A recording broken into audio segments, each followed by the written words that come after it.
आणि महाराष्ट्र अनलिमिटेडच्या सुरुवातीला एक मोठी बातमी पाहूयात। मुख्यमंत्री एकनाथ शिंदे यांनी सिने अभिनेता सलमान खान याच्याशी फोनवरून चर्चा केली। आज पहाटे सलमान खान याच्या घरावरती झालेल्या गोळीबारानंतर तणावाचं वातावरण आहे, त्यामुळे मुख्यमंत्री एकनाथ शिंदे यांनी सिने अभिनेता सलमान खान याच्याशी फोनवरून चर्चा करून सुरक्षेसंदर्भात त्याला दिलासा दिला। मुख्यमंत्री एकनाथ शिंदे यांनी मुंबई पोलीस आयुक्तांशी चर्चा करून सलमान खानच्या घराच्या सुरक्षेमध्ये वाढ करण्याची देखील सूचना केली आहे।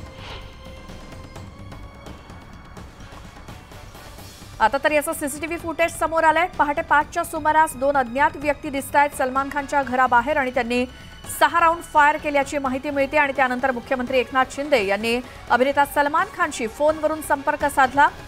त्याचसोबत सलमान खानच्या घराबाहेरची सुरक्षा व्यवस्था देखील वाढवण्यास सांगितलेली आहे आणि पोलीस आयुक्तांशी सुद्धा मुख्यमंत्र्यांनी संवाद साधला। सलमान खानच्या घराबाहेर आज पहाटे 5च्या सुमारास गोळीबार झाला होता आणि त्यानंतर मुख्यमंत्र्यांनी स्वतः सलमान खानला फोन करून दिलासा दिला आणि सुरक्षेच्या दृष्टीने सलमान खानच्या घराबाहेर सध्या पोलीस फौजफाटा तैनात ठेवण्यात आलेला आहे आणि त्यासोबत सुरक्षा व्यवस्था सुद्धा वाढवण्यात आली आहे। आज पहाटे 5 वाजता नेमका हे दोघे जण नेमके कोण होते, त्यांनी कोणत्या उद्देशाने हा गोळीबार केला? 2 व्हीलरवरून आलेले हे दोघे जण आपल्याला दिसतायत, ज्यांनी आज पहाटे 5 वाजता सलमान खानच्या वांद्रे इथल्या गॅलेक्सी अपार्टमेंट या निवासस्थानाच्या बाहेर रस्त्यावरती गोळीबार केला सलमान खानच्या घराच्या दिशेने आणि आता पोलीस घटनास्थळी पोहोचून तपास सध्या करतायत। नेमका या गोळीबार करणाऱ्यांचा उद्देश काय होता, ते कोण आहेत? सीसीटीव्ही फुटेजमध्ये फक्त एक प्रतिमा त्यांची दिसतेय, त्यामध्ये नेमके हे दोघे आहेत तरी कोण हे ओळखणं कठीण आहे, मात्र तरी सुद्धा पोलीस त्यांचा तपास करतायत। अधिक माहितीसाठी जाऊयात आमचे प्रतिनिधी उदय जाधव आणि त्याचसोबत अजित मांढरे आपल्या सोबत आहेत। उदय, मुख्यमंत्र्यांनी संवाद साधला, थेट संपर्क केला सलमान खानशी, कारण एक प्रकारे दिलासा द्यायचं काम मुख्यमंत्र्यांनी केलंय, काय त्यांच्यामध्ये चर्चा झाली?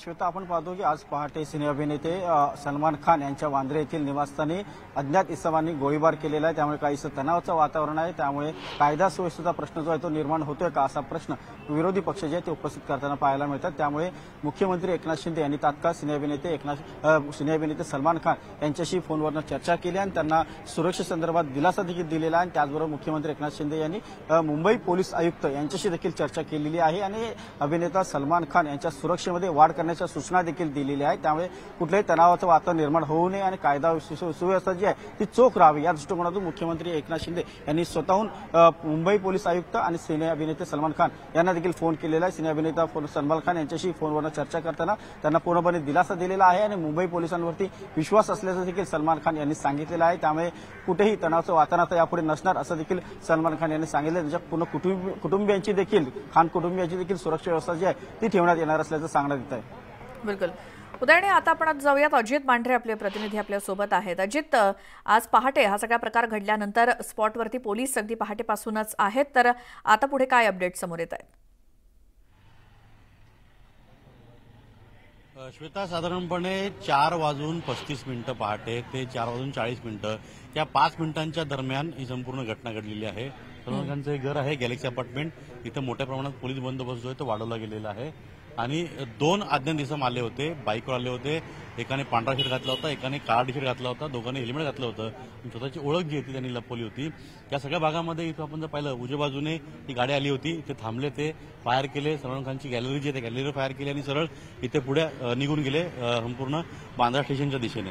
हा संपूर्ण घटना तपास करण्याकरता पोलीस आयुक्त गुन्हे मुंबई पोलीस लक्ष्मी गौतम असतील, कायदा सुव्यवस्था पोलीस आयुक्त सत्यनारायण चौधरी असतील, त्यानंतर विविध विभागाचे जे अधिकारी आहेत ते या ठिकाणी आलेले आहेत। सायबर सेल देखील यामध्ये काम करत आहे आणि एकत्रित संयुक्तपणे हा संपूर्णपणे तपास सुरू आहे। या तपासामध्ये सलमान खानवरती ही फायरिंग करण्याआधी काय रेकी केली गेली होती का, किंवा कशा रीतीनं हा संपूर्ण प्लॅन आखला गेला होता, या सगळ्या पार्श्वभूमीवरती आता पोलीस जो आहे तो तपास करतात आणि त्याच सगळ्या माध्यमातून पोलीस जो आहेत या हल्ल्याच्या मागे नेमकं कोण आहे, काय त्यांचा नेमका उद्देश होता, सलमान खानला घाबरवणं हाच एक उद्देश होता का सलमान खानची हत्या करणं, त्याच्यावर गोळीबार करणं हा त्यांचा उद्देश होता, हे अद्याप संपूर्ण तपासून समोर आलेलं नाहीये. पण जी माहिती आपल्याला मिळते त्यानुसार या संपूर्ण घटनेची रेकी करूनच नंतर ही फायरिंग केली गेली होती. कारण का साधारणपणे सकाळी 6 ते 7च्या दरम्यान सलमान खान किंवा त्याचे वडील जे आहेत, त्याचे परिवारातील लोक जे आहेत या ठिकाणी येऊन समोरच जो समुद्र किनारा आहे तिथे मॉर्निंग वॉक करत असतात. त्यांचे अनेक जुने मित्र आहेत, त्यांच्यासोबत ते गप्पा करत असतात. तर त्यावेळी हा हल्ला करण्याचा प्रयत्न होता का किंवा फक्त सलमान खानला घाबरण्याचा प्रयत्न होता का? या हल्ल्यामागे लॉरेन्स बिश्नोई हा गँगस्टर आहे का? कारण का याआधी एकदा पत्राद्वारे आणि एकदा ईमेलद्वारे त्याने सलमान खानला धमकी दिली होती आणि त्यामुळेच हा गोळीबार करण्याचा प्रकार जो आहे त्यामध्ये लॉरेन्स बिश्नोईचा हात आहे का याचा देखील तपास केला जातोय. लॉरेन्स बिश्नोई ज्या जेलमध्ये बंद आहे त्या जेलच्या अधिकाऱ्यांशी आणि संपूर्णपणे त्या संपूर्ण प्रकरणाशी संबंधित जे अधिकारी आहेत त्यांच्याशी देखील मुंबई पोलीस चर्चा करत आहेत की कशा माध्यमातून हा संपूर्ण गोळीबार झाला असावा. लॉरेन्स बिश्नोई या सगळ्या प्रकरणामागे आहे का दुसरा कोणी आहे, या संपूर्ण घटनेचा तपास जो आहे तो केला जातोय. आणि त्याच पार्श्वभूमीवरती आता पोलीस जे आहेत हे एका निष्कर्षापर्यंत पोहोचलेले आहेत की हा हल्ला जो आहे तो रेकी करून केला गेलेला आहे. त्यामुळे हल्लेखोर जे आहेत त्यांच्यापर्यंत पोहोचण्यामध्ये पोलीस जे आहेत त्यांना लवकर यश येईल असा विश्वास पोलिसांनी व्यक्त केला आहे. माझ्या बाजूला ही जी गाडी तुम्हाला दाखवतो मी, फॉर्च्युनर गाडी आहे.